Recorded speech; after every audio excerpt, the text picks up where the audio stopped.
All right, thank you very much. That is former Prime Minister and also ODM leader Raila Odinga with his keynote address on this second day, or rather the third day, but the second day after official opening by President William Ruto, where he has addressed several issues, including matters to do with devolution in this 9th edition of the devolution conference and the 12th year of devolution in the country. And you know, most of the time Raila Odinga is, they say, is father of devolution. That's what they have been calling him here while addressing him during this conference. And that's the reason I think he went into depth with matters to do with devolution for the 12 years that we have been in devolution since the 2010 constitution was promulgated and was started to be implemented in the country. And just see Raila Odinga and also the Prime Cabinet Secretary Musalia Mudavadi, they have really talked about devolution and touched on several issues to do with the devolution. Yes. I don't know which is that issue or rather sector or part that he has really mentioned that you feel he really went into it, trying to tell the governors and the delegates to at least ensure that devolution is given priority. Well, it's quite clear that the former Prime Minister believes in strong county governments, both the executive and the county assembly. And just from his speech, a couple of things stand out. Matters to do with how we can revolutionize devolution and lead the country to an equitable future. But I think, Karaoke, one of the things that we'll be focusing on, even in our subsequent bulletins, will be matters to do with devolved functions. There are roughly 14 of them. And Raila Odinga in his speech touched on actually transferring these functions to the county governments. Remember, just last year, President William Ruto around December gave that assurance that these devolved functions will truly be transferred to the counties. But from the speech by Raila Odinga, he mentioned that we should devolve education up to secondary school. Right. It doesn't make sense that counties only manage early childhood education. It doesn't make sense to him. He said that a cabinet secretary for education shouldn't be inspecting primary schools across counties. Right. He travels from Nairobi coming all the way to Homa here to inspect a primary school. Time has come for the NGCDF as well, according to Raila Odinga, to be surrendered to counties. Counties. And this is an issue that has really generated a lot of debate between members of parliament, senators, and even the Council of Governors about the NGCDF, because what the former Prime Minister has been arguing about is that there is like duplication of what of roles and what the county governments are doing and what members of parliament are doing, and has insisted today that members of parliament have their role, and their role is rightly put in the constitution to oversight the national government and also part of it the county government. Also, something else that I have realized, Jesse, is the issue to do with who is supposed to oversight the governors.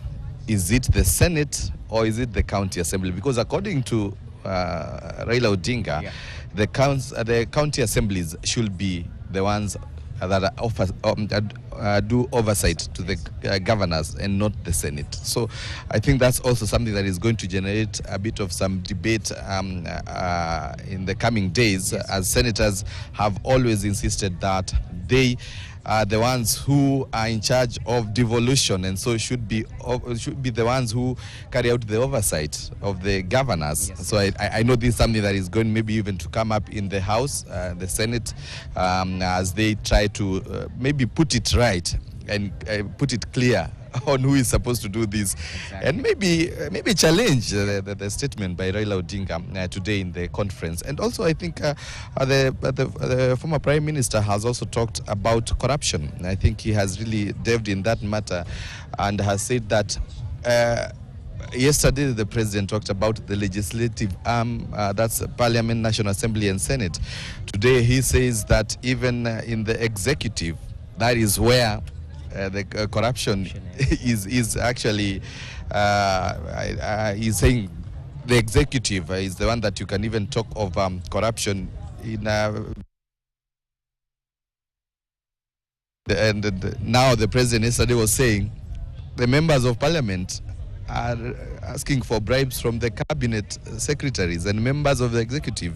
So it's an interesting debate. Yeah, and it'll definitely go on because corruption is a sore issue, and we can't lay blame to one level of government, Right. while all levels of government actually engage in this particular vice. He said that corruption is not confined to counties, it's in all aspects of life, rampant in the executive at the national level, especially at the procurement and revenue section. So that's one of the issue he wants really focused on as we try and get rid of this vice. But as you mentioned earlier, the former Prime Minister said county assemblies should oversight the county governments instead of the Senate, and that will definitely cause more conversations going forward, because he equally suggested that public accounts and public investment committees at the Senate should actually summon chief executives of the county for questioning. I think those are county committees, Right. not at the Senate level, right. rather. So that definitely will be another course of conversation going forward, push and pull between the county assemblies and the Senate. And he equally talked about matters, rural roads, remember? The former Prime Minister Raila Odinga is of the opinion that, you know what, rural roads should not be under the national government. They should be under the county government. It's an idea whose time has come, according to the former Prime Minister. He says that roads in Homa Bay County can't be managed by someone at the Kenya Urban Roads Authority, which is in Nairobi. You know? So he's definitely raised a couple of issues. Right. Yeah. Giving examples of roads and some of the roles that the Kera have, Yes. and what they do. And actually use an example of Kisumu and said like a Kisumu like a road in Kisumu town being managed by someone, or rather being the person who is supposed to be knowing what is happening is in Nairobi, and yet the governor is in Kisumu and it is within the town. That's the example he has given. And then other areas, and that's a conversation also that he is pushing, and it's something that he has really pushed for quite some time. And I remember there was that debate, and at some point I think the president was in Narok and even suggested that instead of governors and of governors and MPs having these issues about the roads and what have you, you can give me this money, then I'm going to build these roads. And then it was another conversation that raised a lot of debate. It actually generated debate from the Council of Governors, as they say that now there was some efforts to frustrate devolution in the country. And actually the former Prime Minister has said it, that this has been happening. There has been some kind of frustration to derail devolution in the country, and he said that he was actually appreciating the work that was done by the Odhiambo. It's called Odhiambo Mbai, whose monument was unveiled yesterday by President William Ruto, who was Crispin Odhiambo Mbai, who had the idea, who was behind the idea of devolution, and he actually gave the story of how he managed to be the next, or rather to become the chairman of the committee, devolution committee during the Bomas conference at Bomas. And I think it was very clear that there is a lot that Mbai did to do matters he actually devolution. referred to him as the architect of devolution. Right. So the father of devolution referred to someone as the architect of devolution. It actually shows how he ranks him highly. Right. And of course we saw a mausoleum actually launched just yesterday by President William Ruto right here in Homa Bay County in honor of Crispin Odhiambo Mbai. But not just that, Raila Odinga had an interesting suggestion. If Parliament can make an amendment for governors who've served 2 terms in office to actually get pension, because he mentioned it happens at the National Assembly level. These who have successfully served 2 terms are able to get pension. So why not governors? So the father of devolution is definitely pushing the agenda for those who are actually in the county level. He mentioned that he believes in strong county governments, as we mentioned, and said that, you know, in line with this year's theme, human rights and social justice, we had a couple of sentiments shared by the speakers. It wasn't just the former Prime Minister, ODM leader Raila Odinga, who was speaking. We equally heard from the Prime Cabinet Secretary and the Foreign Affairs CS, Musalia Mudavadi, who gave a brief speech touching on matters waste management within the counties, still boiling down to corruption. It's not just a matter of increasing the equitable share revenue to counties. It's about making sure that the little they get in terms of the 415 billion case in point in this financial year is prudently used to ensure service delivery is of utmost importance, especially in mashinani. Right, Karaoke? Right, saying it right, as also the PCS has just said. And you have talked about the issue to do with going for 2 terms and then you get pension. Especially it's an for issue governors. that, yes, governors is something that also the president raised yesterday with the MCAs and said that there's plans and proposals to have a bill that will help the members of the county assembly that will also be getting pension, just like the members of parliament have been getting, and also now former Prime Minister, that's Raila Odinga, is also suggesting the same also for governors.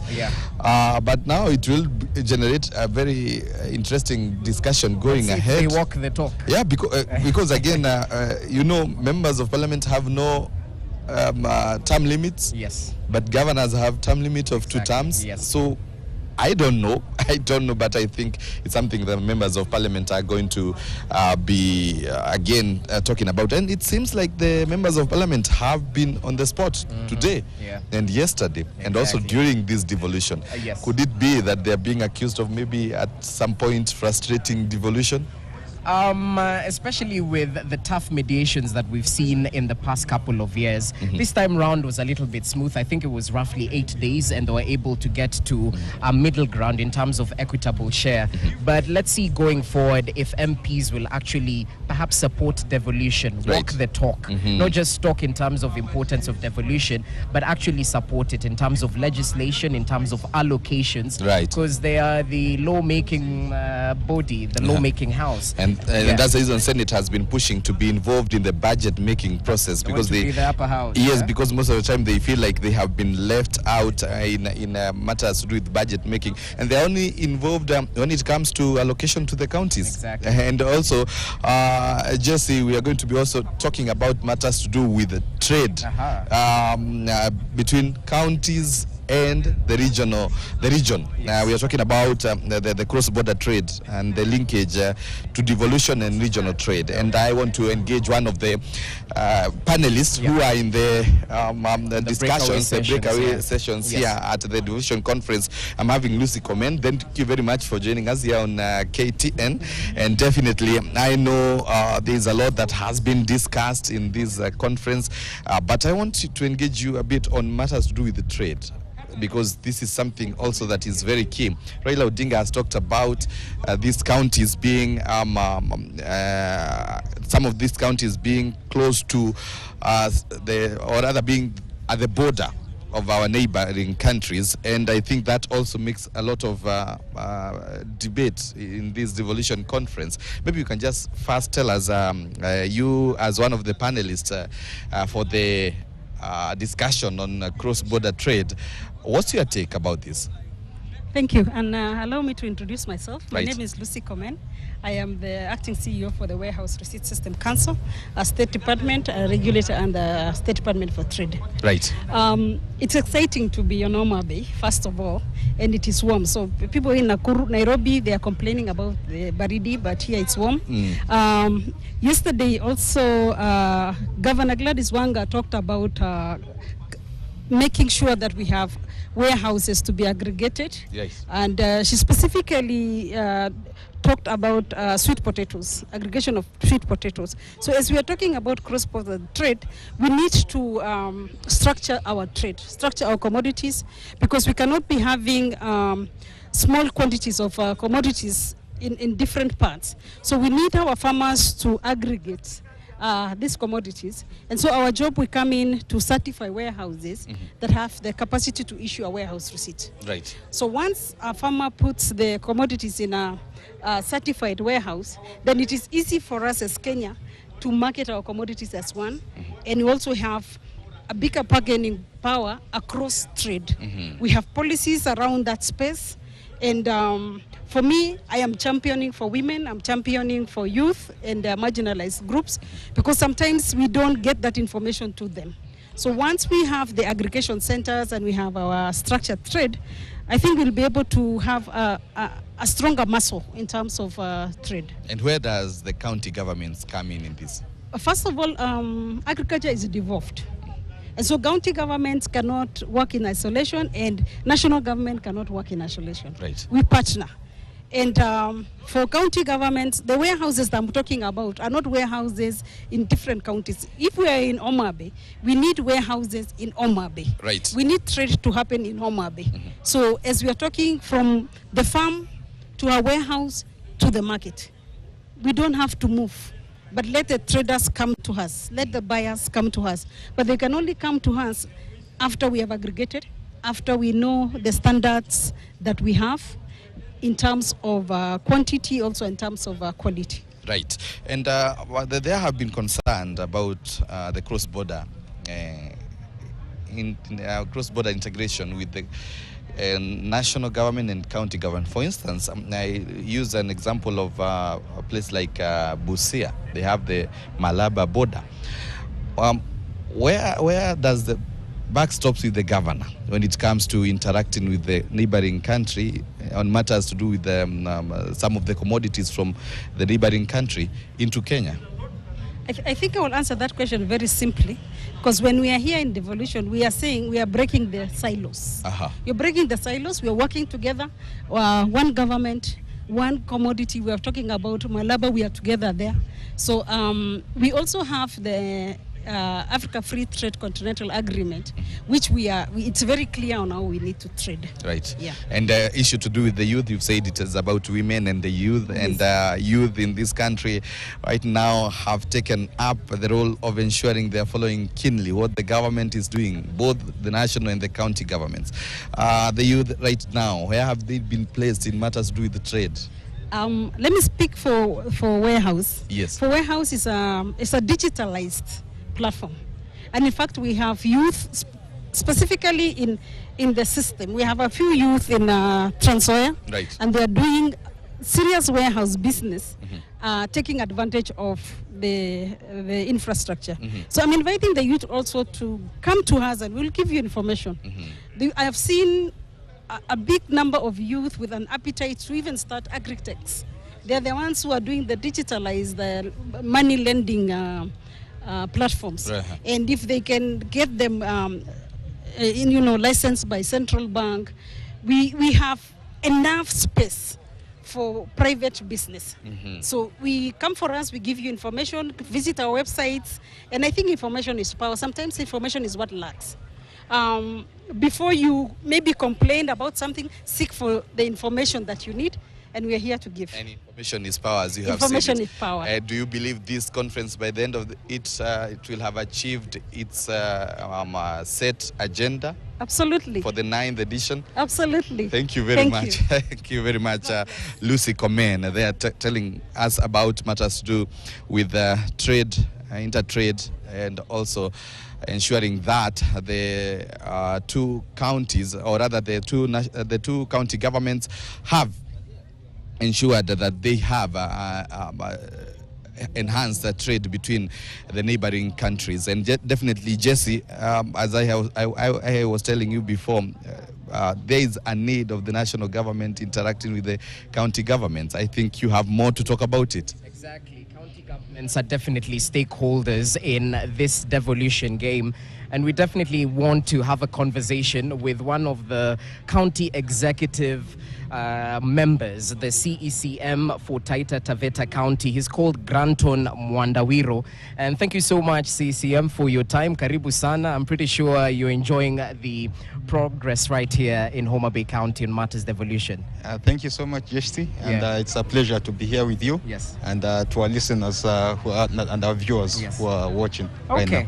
Let's start on matters devolution, because at the end of the day, a bill was signed into law by President William Ruto just the day before yesterday, before he came to give his opening remarks right here. And that bill centers around autonomy in the county assemblies. They're no longer tied by the executive, the county executive, of which you're a member. I don't know your reaction to this particular law. Is it a step in the right direction in terms of enabling the county assemblies? But why are you guys being targeted in one way or the other? What do you think this is causing this reason?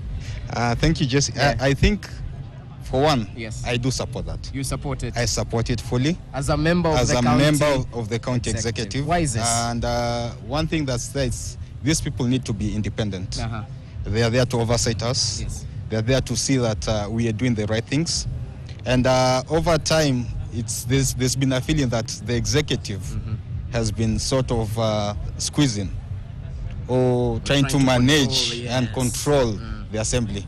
And I think this aspect of giving them independence now will help ease the tensions at the county level. They'll get the independence, and then we'll get to see whether they can now point fingers back to the executive or they'll have to work. Okay. So that sort of independence is good for them, so that they can be totally independent and stand on their own. Well, you seem quite progressive. It's quite rare to see a county executive member support a move that might seem to hurt the county executive. I'm pretty sure your colleagues agree with that as well. There are a number who are agreeable to that, some are against. But I feel that they need that independence. They need not to be cowed by the executive, so that they can operate independently and strongly. Okay, definitely. Let's talk about another issue that stood out during this devolution conference, and it still centers on matters county governments around waste management. We've definitely heard of the devolved corruption within the counties. It's even on the front page of the dailies. I think it was yesterday, talking about, devolved corruption within the county, some of the misses within the 12 years of devolution. And just today, the Prime Cabinet Secretary Musalia Mudavadi talked about the projects that have stalled in counties, might be costing the counties roughly 24 billion in terms of uncompleted projects. This is a huge amount at a time when we're trying to push for more allocation to counties. Talk to us about this, some of the challenges counties experience in ensuring your functions are truly delivered 100% and completed to the benefit of the people. Thank you, Jesse. The main challenge that counties are getting is on-time funding, receiving the funds on time when they are needed. If you send or disburse funds to the counties at the last time, let's say the year is closing in June, funds are sent on May, what time will the counties have to procure and make competitively and make sure the projects are implemented within a month's time? So the challenge has been that the funding is not coming on time. If the funding to the counties comes on time, then these challenges that the counties are facing won't be there. Has it been progressive? Because we've had members of the national government say by the end of the financial year, we've been able to disburse all the monies to the counties. So is there any improvement in terms of these allocations? Well, what do you think? There's no improvement. What we're talking about is not receiving the funds by the end of the financial year, but receiving the funds on time. It should be January, by the 15th? By the 15th of the following month. Yes. Okay, that's interesting. Talk to us about matters to do with the functions, the devolved functions. There are usually 14 of them. And we heard from President William Ruto last year in December giving that promise that these functions will truly be devolved and money will follow functions. Now, a couple of months down the line, has this been actualized? How many of these functions are still being held at the national level? And perhaps you can draw similarities from Taita Taveta County. Thank you, Jesse, for that.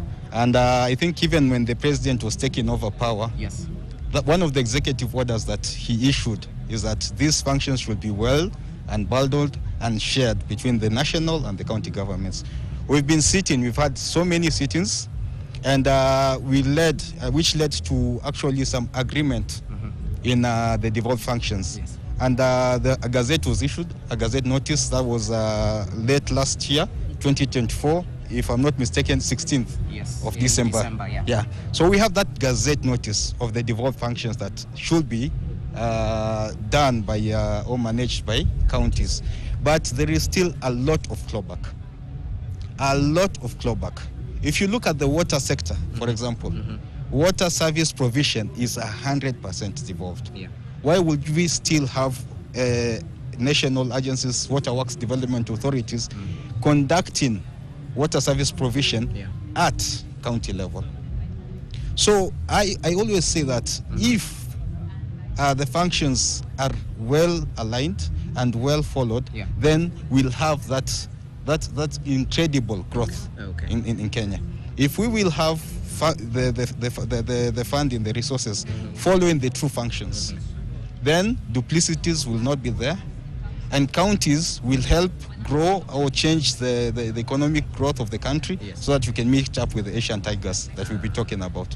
Definitely, service machinani. As we finalize in 30 seconds or 1 minute, I just wanted to ask about this pension disbursement. We had the former Prime Minister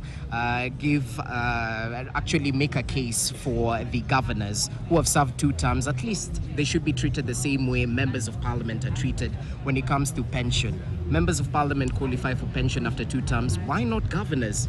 Why not CECs? Talk to us about that. And that's the question. Why not governors? Governors are in charge of a government, a county government, serving the people. If a president serves for the 2 terms, they get their pension. They're well taken care of. So do the governors. I think I've had cases of maybe a former deputy governor now selling charcoal, if you've had those cases. And these are people who have been there and served the county. So they need to be rewarded. Definitely. So do the CCs. Okay, interesting. I hope that actualizes. All the best with that. Definitely appreciate your input right here. Hoping for more conversations as we continue covering this devolution so much, conference. Jesse. Thank you for holding me here. And thank you for the discussions that we've had. Okay, he's the CECM in Taita Taveta County, Granton Wandawiro, just giving us his take on some of the key takeaways from the ongoing devolution conference right here. And Karaoke, we can talk so much about matters to do with devolution because it's a wide scope. What else do you have for us? Of course, matters to do with the devolution. The county governments are really talking about going. And that's the reason I want to engage the Konza Technologies CEO, who is going to be telling us more about what the county governments are doing to try and ensure that they are in the digital world. Thank you very much for joining us here on KTN News and, of course, here at the Devolution Conference. Technology is something that the president and all the speakers who have been giving their keynote address have talked about. And we saw yesterday the county government of Murang'a say that they have digitized most of their services. What are you talking about, digital and services? Thank you very much for having me for this interview. Right. My name is John Paul Okwiri, the CEO of Konza Technopolis. Today we've been able to engage at the Devolution Conference at the event with the UN Habitat, right, where we were talking about smart, sustainable cities and people-centered smart cities. So we were looking at the various features that make up a smart and sustainable smart city. In this case, we have various salient features that a smart and sustainable city should have. Right. For example, we should ensure that we have proper governance structures in terms of ensuring that there's proper public participation in the various smart city elements that we implement in various smart cities. We have to look at data and data-driven smart cities, cloud solutions and cloud services, right, just to ensure that we use technology, ICT and ICT-enabled services to make the quality of life of the residents better. So that's all about smart and sustainable cities. And as Konza Technopolis, we've been here to showcase how it is important to ensure that our counties also are able to emulate how smart cities are developed. We've been privileged as Konza Technopolis to develop our smart city from greenfield, and we've been able to master plan it from scratch, lay the various infrastructure and the various utilities in place, and therefore we are saying our counties should also be able to properly plan our urban areas, urban cities, and make use of technology to make the quality of life of the residents and the citizens better. And of course, the issue to do with affordable housing, it's something that has really taken center stage in the discussion here in Homa Bay County. Even yesterday, President William Ruto unveiled the building of affordable houses for the students here in Homa Bay. And in what ways is maybe Konza City addressing the challenge and ensuring that the affordable houses goes on without any risk and any hitch? Yes. Yeah. So in Konza Technopolis, we are a mixed-use smart city, and we've planned it in a way that residential areas are also part of the urban settlement of Konza Technopolis. Right. We've also been able to work together with the 3 county governments and help them plan a buffer zone, 10-kilometer radius buffer zone around the Technopolis. So we've been able to plan in a way that we have planned residential areas and various amenities, commercial areas, technology areas, university areas, and light industrial areas, and ensure that we as Konza Technopolis, we are a walkable smart city where residents will only require 15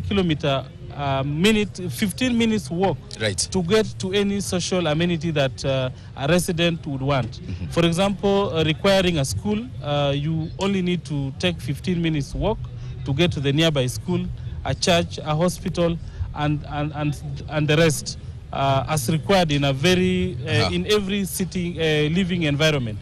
Now, for affordable housing, we have engaged together with the State Department for Housing through PS Hinga and the CS Wahome, and they have been able to commit 10,000 units in Konza Technopolis. Yes. The first 3,000 are currently under construction, and in a near time that will be complete. And what about the issue to do with the private, public-private partnership? The county governments are also adopting this this model. Yes, for PPP projects, it is a model that we would encourage our counties to also adopt. Because it makes availability of capital very fast, fast available, and also at affordable rates.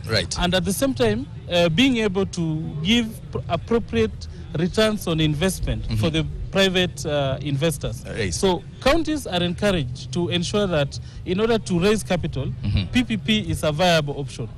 I want to end it there because I'm being told we are running out of time, and so thank you very much, the CEO Konza Technologies, John Paul Okwiri. Thank you very much. And of course, we've just been trying to review what has been happening here at the Devolution Conference in Jesse. As we wrap up, there's a lot to be discussed. Tomorrow, Deputy President Kithure Kindiki will be officially closing the conference.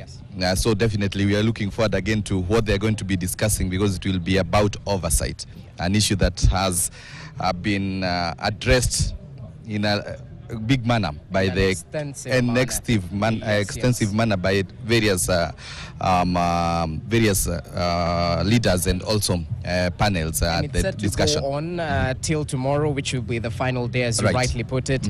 Deputy President Kithure Kindiki will be closing it. But remember, there's so many breakaway sessions ongoing right here, and that's why we're endeavoring to bring you more updates, not just in terms of the main event, but equally some of the conversations that are ongoing here that will form part of the resolutions that will be given tomorrow in terms of this year's Devolution Conference. Remember, the next Devolution Conference is in 2027. There we go. So, and of course, we wrap it that, and coming up will be Mbiu ya KTN. Suleiman Yeri will be giving you more from here at the Devolution Conference. But on behalf of the team that has made it possible till now, on behalf of Jesse Rogers and the camera crew, as well as our director Madheka and Evelyn, We the say producer. thank you. We Yes. say thank you very much.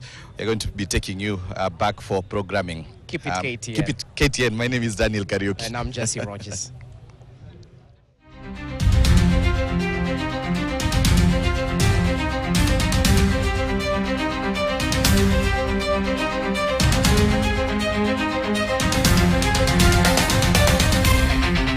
Fixed moments of pure love